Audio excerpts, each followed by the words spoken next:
Aucune compétition de football jusqu'à la fin de l'année.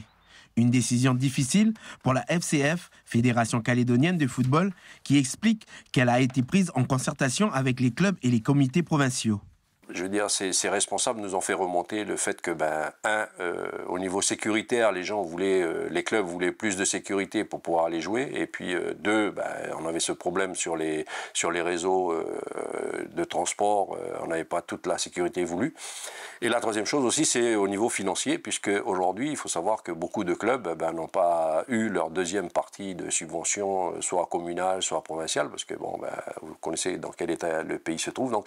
La fédération travaille actuellement sur un tournoi pour permettre aux footballeurs de pratiquer leur sport. On a décidé avec le département technique de proposer aux clubs volontaires des matchs amicaux, des matchs de préparation qui vont servir à la fédération et surtout à la sélection de Calédonie, de jouer le samedi et le dimanche à partir du week-end prochain au stade de Magenta. Mais là encore, vu les contraintes qui nous sont imposées avec le couvre-feu et tout ça, nous on a décidé aussi de jouer à huis clos. Si les questions de sécurité et de responsabilité en cas d'accident restent les principales problématiques, des solutions sont malgré tout trouvées par des clubs motivés, comme le Dembéa Football Club, qui organise un tournoi avec 9 équipes. Le principal, c'était de dire aujourd'hui le football, la Fédé l'a annoncé, les compétitions officielles sont arrêtées.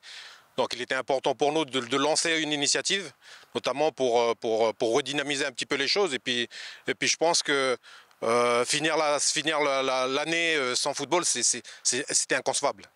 Du côté du football féminin, la SAF, l'Association sportive Académie féminine, championne de Calédonie en 2023, reprend petit à petit les entraînements avec ses licenciés au stade de Montravelle. Pour Coralie Breténier, coach de la SAF, cette décision est compréhensible. Cependant, un tournoi serait le bienvenu. Donc on y va step by step. Donc d'abord on rassemble les filles, on reprend nos activités aussi en dehors du terrain, l'aide aux devoirs, etc. Et après, si on participera, si c'est organisé des journées promotionnelles jusqu'à la fin de l'année pour que les filles aient une pratique régulière. Cette reprise de la compétition sous forme de tournoi redonnera peut-être un espoir aux 4000 licenciés des clubs de football enregistrés par la FCF avant les émeutes.